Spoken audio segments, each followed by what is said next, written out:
Later, I saw that the door of the room where I was sleeping was moving, like the doorknob was turning, as if someone was trying to open it. What happened to me? What happened? What was it? I don't know, but it really felt like it was something real. That's how it was. We went through the house several times and what I saw gave me chills. After seeing this in the house, seeing the baby, booties and everything, I took holy water and started sprinkling holy water around the place because he said this is fear.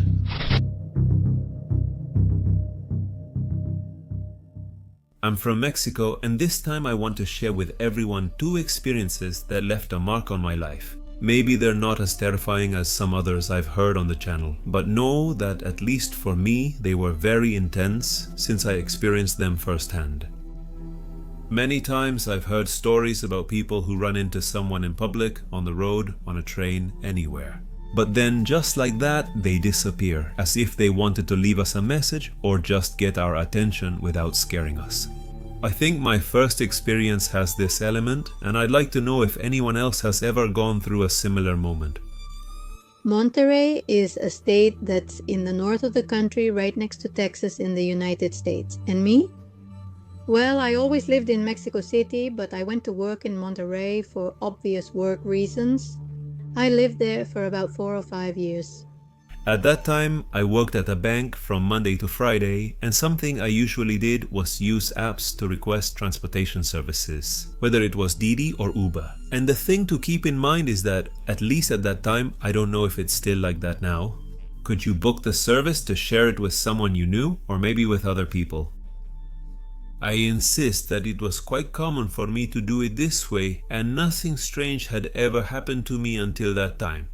I would leave the bank between 6 and 7 in the evening, and by that time it was already dark. On one of those occasions, I ordered an Uber to go home. After a few minutes, the car arrived at the bank's parking lot, right where I always waited for it. And when it arrived, I realized that in the back on the left side, there was another passenger sitting. He was a young man, around 20, with short hair and glasses, but nothing about him stood out to me.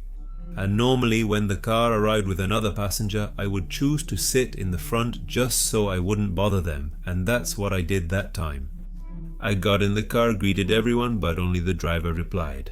The other young man didn't say a single word and just stared out the window, completely cold. I was able to see him because the angle of the mirror lined up so I could do it.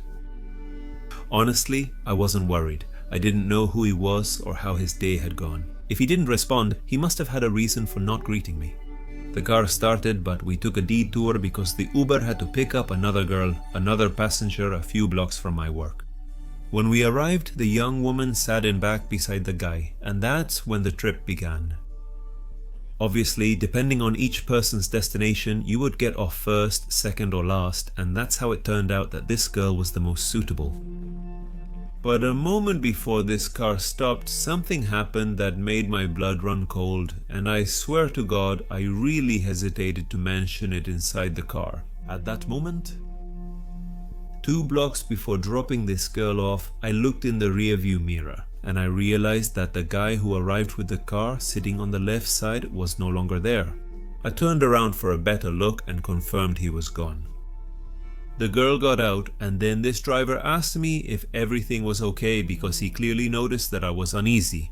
And like I told you before, I hesitated to say it or not, but in the end I told him that when he picked me up, there was a guy riding in the back of the car, and I described him to him perfectly, completely.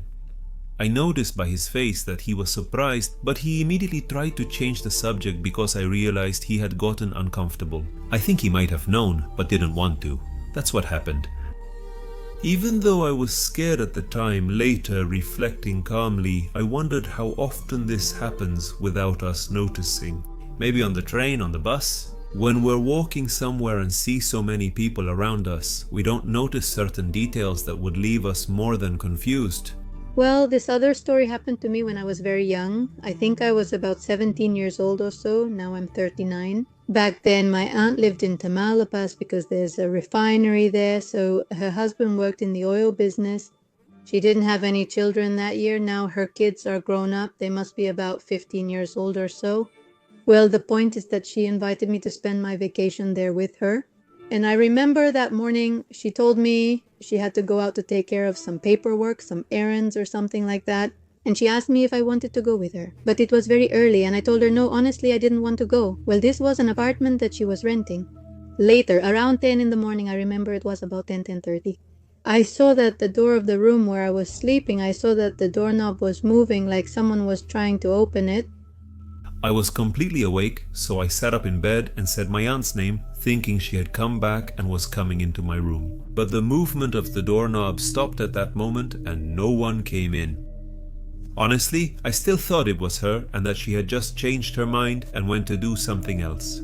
I stayed in bed a bit longer, but after about half an hour I got up. It really caught my attention that my aunt wasn't there and the house was locked up just like when she had left.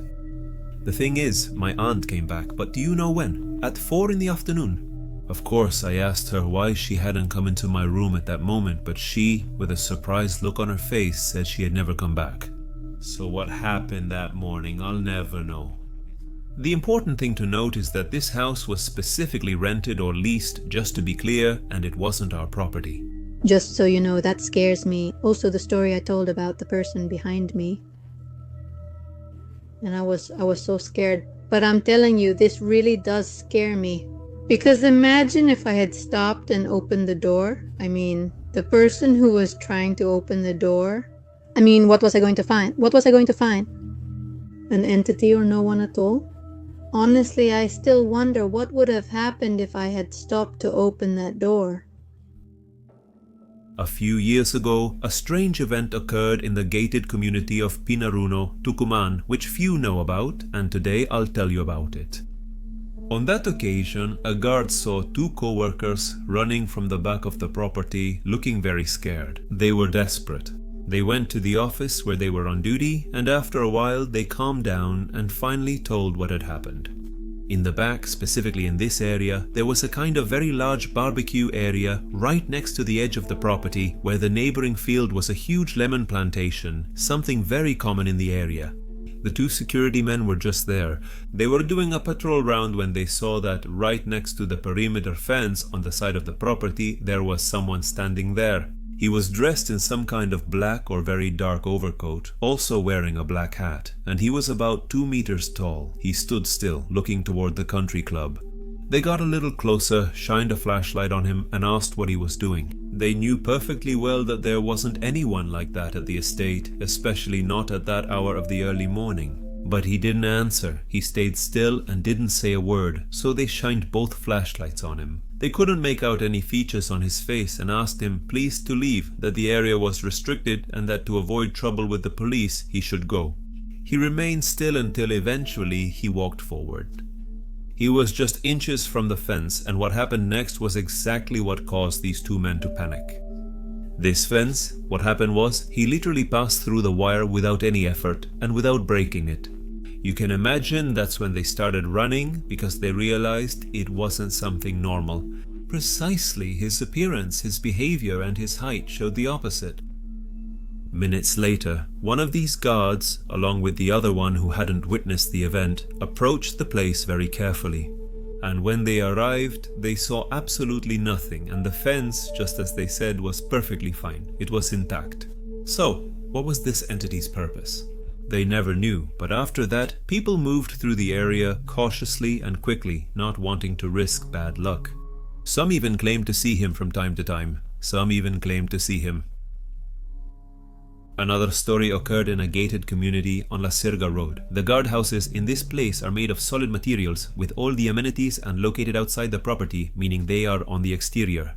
One Saturday, a guard was in the guardhouse watching television. Everything was extremely calm when something happened that caught him off guard. Through one of the windows, he saw a woman standing about 7 or 10 meters away. She was young, very beautiful, and was signaling to him from outside. One of them opens the window, asks her if she needs anything, and she asks him please if he could help her.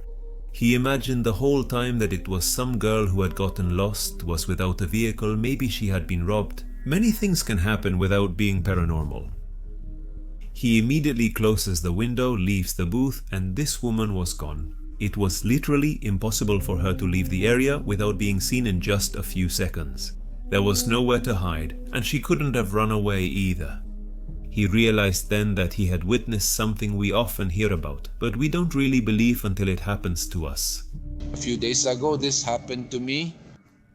Coming to work, I have to take the bus, line 132. It drops me off almost at the last stop, which is a parish by the service road. And from there, I have to cross the highway to get to Akat. The first time I was crossing, and when I wanted to cross the highway, the part of the highway, Route 9, which comes from San Miguel and goes straight to Cadillac, floods me. A baby perfume. I could smell it, and I didn't know where it was coming from. I looked around to see if there was anything. I thought a mother and her baby were crossing with me, but no one was there. And that part is usually dark because there's no lighting. That's how I can. The incredible part is it followed me to the gate, then vanished. The second time, taking the same route, when I was about to cross the road, the same part of the road, the one that goes from San Miguel and comes from San Miguel and goes straight to Cadillac, I was at the edge of the ledge. I wasn't going to cross because I knew vehicles were coming. I had to wait. And next to me, I hear a voice that says, "Move back a little." I instinctively listened and stepped back. And when I react, I turn around to see who it was. And there was no one, absolutely no one. My story is brief, but it's still impressive and made me think a lot. It happened in Nekeshia as I was heading home around 5 p.m, but I stopped by the bakery first. Anyone familiar with the area will know La Roma. I parked my truck about 30 meters from the bakery, more or less, and just as I got out, I saw a girl walking down the sidewalk toward the place. It was completely normal. I go backwards because I wanted to make sure I wasn't blocking a garage entrance and also behind the truck. I get up on the sidewalk and start walking. This girl I had seen just seconds before walks into the bakery right in front of me. She was just a few meters ahead of me, so only seconds later I went in too. When I walk in, I give a general good afternoon without much attention and start checking the display shelf on the right. Then I turn around and find something I wasn't expecting. One of the employees asks me what I needed, and for a moment I was speechless. I was confused, looking around, because the woman who entered seconds before me was gone. I was the only customer in the store. I asked him, "Didn't someone come in?" No, he told me no one came in. I look at the girl nearest the door and ask, "Did you just come in? Were you outside?"